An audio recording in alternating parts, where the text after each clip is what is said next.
이번에는 생활 속의 유용한 건강 정보를 전해드리는 건강 플러스 시간입니다. 한림대 성심병원 가정의학과 박경희 교수와 함께합니다. 안녕하세요. 네, 안녕하세요. 네, 오늘은 어떤 내용을 이야기해 볼까요? 네, 요즘 이제 날씨가 더워지고 또 비가 많이 오면 좀 습해지기 때문에 그러면 이제 피곤하다, 이상하게 왜 이렇게 피곤하지 하시는 맞아요. 분들 많습니다. 근데 피로는 이상하게 한번 느끼기 시작하면 없어지지 않는 경우가 많거든요. 근데 피로가 있다가 없어지는 경우가 대부분이긴 하지만 이제 질병이 원인이 되는 경우도 있고 이제 많은 다른 원인이 있기 때문에 네. 오늘은 피로가 어떤 원인이 있고 그리고 그걸 어떻게 관리를 해야 되는지 그런 것들에 대해서 얘기하고자 합니다. 네, 피로 얘기하시니까 정말 제가 할 말이 많거든요. 네. 요즘에 너무 일어나기가 힘들어요, 교수님. 네, 근데 네. 이게 장마철이라서 조금 이렇게 꿉꿉하기도 하고 하잖아요. 그래서 네, 이런 네. 날씨라든가 피로가 관계가 있어서 피로를 느끼는 건지 궁금해요. 네, 상당히 관련이 많습니다. 그래서 우리가 겨울이 됐다가 봄이 되면 춘곤증 이런 것들 많이 느끼시잖아요. 그리고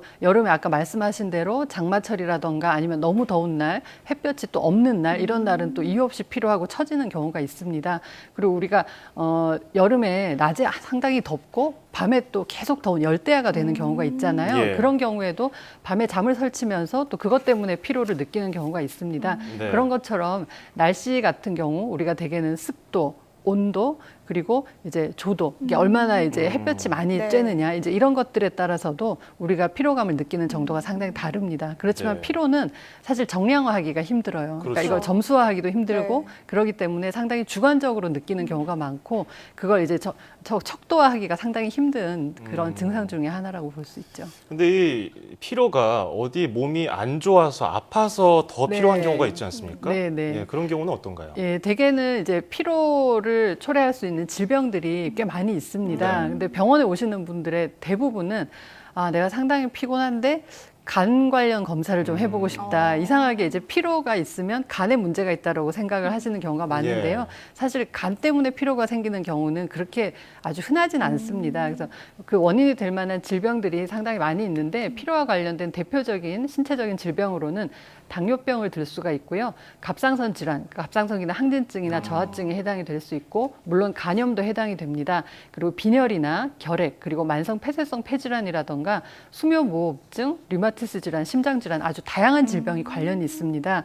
대개 우리가 빈혈이 있을 경우에는 어지럼증이 주된 증상이라고 생각을 하잖아요. 근데 네. 되게 빈혈이 있을 때는 어지럽다고 오시는 분들보다는 이상하게 피곤하고 처진다 이러는데 검사해 보면 빈혈인 경우가 많고요. 예. 또 수면무호흡증 같은 경우도 대개는 밤에 주무실 때 코를 골다가 무호흡이 생기는데 예. 아침에 일어나면 이유 없이 머리가 띵하고 하루 내내 피곤하다고 오시는 네, 경우가 네. 많거든요. 그래서 그런 질병들이 많이 관련이 돼 있기 때문에 피로가 있을 때는 오래 가는 경우에는 내가 혹시 다른 질병이 있는 거 아닌가 검사를 해보실 필요가 있습니다. 근데 이 신체라든가 정신이 때려야 뗄 수 없는 관계잖아요. 네. 지금 말씀해 주신 것처럼 신체적 질병이 좀 피로와 관련이 있다면 정신적인 부분도 좀 관련이 있지 않을까 싶은데 어떤가요? 네, 당연히 관련이 있죠. 사실은 신체적 질병 같은 경우는 우리가 느끼는 피로의 원인의 한 30에서 45% 정도가 됩니다. 네. 근데 그 나머지 부분, 더 많은 부분이 사실 정신적인 이유가 차지를 하고 있거든요. 뭐 예. 우울증이라던가 불안장애 같은 그런 것들이 상당히 많이 관련이 있는데요. 일반적으로 우울증이나 불안증이 있는 환자 같은 경우는 피로 증상이 상당히 오래 지속이 되는 경우가 많습니다. 대개 이제 6개월 이상 지속되는 만성 피로 증상을 가지게 되는 경우가 많은데요.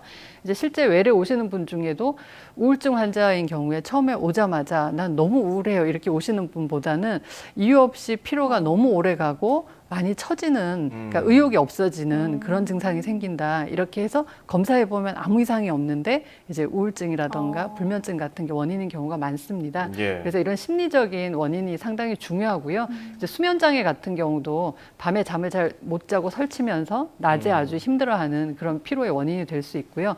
이런 신체적이고 정신적인 원인 이외에도 상당히 생활 습관도 상당히 중요한 요인이거든요. 뭐 예를 들어서 만약에 뭐 밤에 뉴스를 하신다. 그러면은 상당히 졸릴 수밖에 없고 맞아요. 낮에는 피곤할 수밖에 예. 없잖아요. 그런 거라던가 아니면 교대 근무를 하시는 분들 그리고 아이를 낳고 난 다음에 육아 스트레스로 인해서 밤에 잠을 설친다거나 이제 그런 경우도 상당히 많이 해당이 되고요. 요즘 뭐 컴퓨터나 TV 많이 보시니까 컴퓨터나 TV 이렇게 늦게까지 하시다가 잠을 잘 못 잔다던가 이제 그런 것들도 관련이 있고 또 밤늦게 야식을 즐기는 경우 그런 경우도 상당히 관련이 많습니다. 그래서 이렇게 네. 잘못된 생활 습관이라던가 갑자기 생활 습관이 변할 수밖에 없는 상황에 처하게 네. 되면 이제 그런 것들이 또 피로를 가지고 오는 경우도 많이 네. 있습니다. 이게 피로의 정신적인 면이 이게 중요하다는 게 축구 경기하다가 후반전에 피곤해서 힘들어서 뛰고 있는데 네, 우리 편이 네. 골 넣으면 힘이 나거든요. 네, 그것 그렇죠. 때문에 이 정신적인 면이 이 네, 피로에 네. 영향을 주는 게 아닌가 생각이 드는데 네. 이 피로를 매일 피곤하다고 하시는 분들이 있어요. 네. 정말 나 만성 피로야 이렇게 얘기를 하는데 네, 그런 경우는 네. 또 어떻습니까? 네, 되게 피로가 6개월 이상 지속되는 경우에 우리가 이제 만성 피로라고 합니다. 근데 예. 많은 분들이 만성 피로와 만성 피로 증후군을 좀 헷갈려 하는 경우가 있는데요. 만성 피로 증후군은 만성 피로와는 별도로 일종의 질병이라고 볼 수 있습니다. 그래서 대개는 만성 피로를 느끼시는 분의 한 10% 내외가 만성 피로 증후군에 해당이 되는데요. 예. 국내에는 1000명당 한 3, 4명 정도로 추정이 되고 있습니다.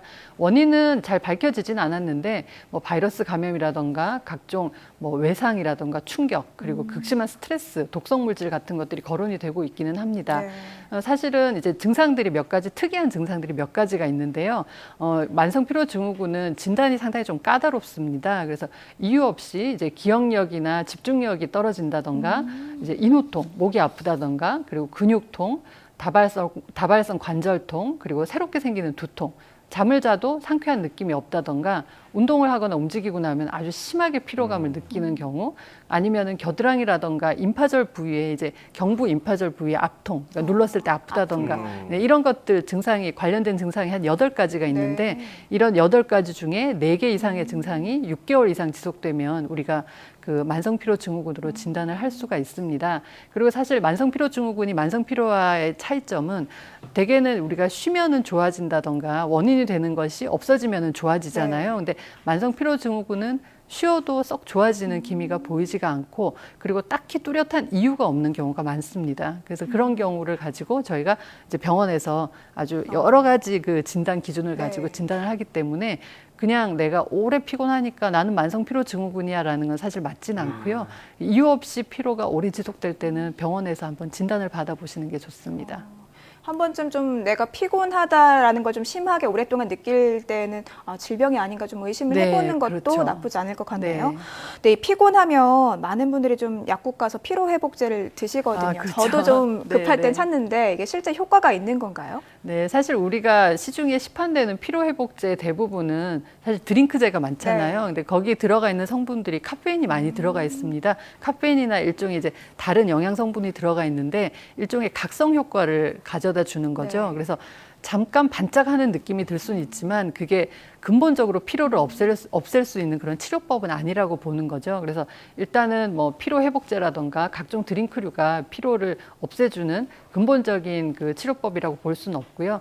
일단 피로가 지속되면은 혹시 내가 아까 말씀드린 것처럼 건강상의 무슨 다른 문제, 치료를 꼭 해야 되는 질병이 있는 게 아닌가 꼭 확인을 하셔야 되고요. 예. 뭐 일시적인 과로 같은 걸로 생기는 피로는 충분히 쉬면 좋아지지만 사실 암 같은 질병도 피로를 초래를 할 수가 있거든요. 그렇겠네요. 그래서 이제 다른 암과 관련된 다른 질병, 다른 증상들, 그러니까 뭐 예를 들어 뭐 가래에 피가 섞여 나온다던가 기침이 계속 난다던가 갑자기 변비나 이제 배변 장애가 생긴다던가 이제 그런 것들이 생기면 이게 혹시 체중 감소와 같이 피로 증상이 동반이 되면서 해당 장기에 대한 그런 증상이 생기면 일부에서는 암도 사실은 의심을 해봐야 될 수 있습니다. 그래서 상당히 다양한 원인이 있기 네. 때문에 그냥 피로 회복제나 그냥 약국에서 약만 사서 드시고 좋아지겠지 이렇게 하시다가는 병을 키우는 수가 있기 때문에 반드시 병원에서 한 번 정도는 진료를 보시는 게 좋습니다. 길어지면 피로가 길어지면 원인을 찾기 위해서 병원을 찾아라 그런 네. 거죠. 자, 마지막으로 이 생활 속에서 그렇다면 피로를 좀 덜거나 피로 회복을 네. 빨리 할 수 있는 방법 간단하게 네. 한번 알아볼까요? 네, 일단 생활 속에서는 뭐 음식을 잘 드셔야 되는데 영양소 균형이 잘 잡힌 식사를 하시는 게 좋고요. 사실 피로할 때 우리가 운동을 잘 안 하려고 합니다. 하면 네. 더 피곤하다고 생각하는데 오히려 가벼운 운동 같은 경우는 이게 오히려 우리 기분을 전환시켜주고 또 피로를 좋아지게 할 수 있는 효과가 있기 때문에 가벼운 운동 같은 거, 스트레칭 같은 거 해주시는 게 좋겠고요. 네. 가능하면은 이제 심리적인 스트레스를 너무 많이 받는 환경을 조금 피해 주시는 게 가장 좋겠죠. 네. 맞습니다. 네, 이 피로 스트레스 이렇게 쌓이지 않도록 좀 해소를 잘 해주는 게 중요할 것 같고요. 또 뭐 일시적인 피로 증상은 충분한 휴식으로도 극복할 수 있지만 만약에 6개월 이상 길게 피로가 지속된다면 반드시 병원을 찾아가서 진료를 꼭 받아보시길 바랍니다. 지금까지 한림대 성심병원 가정의학과 박경희 교수였습니다. 교수님 오늘 말씀 감사합니다.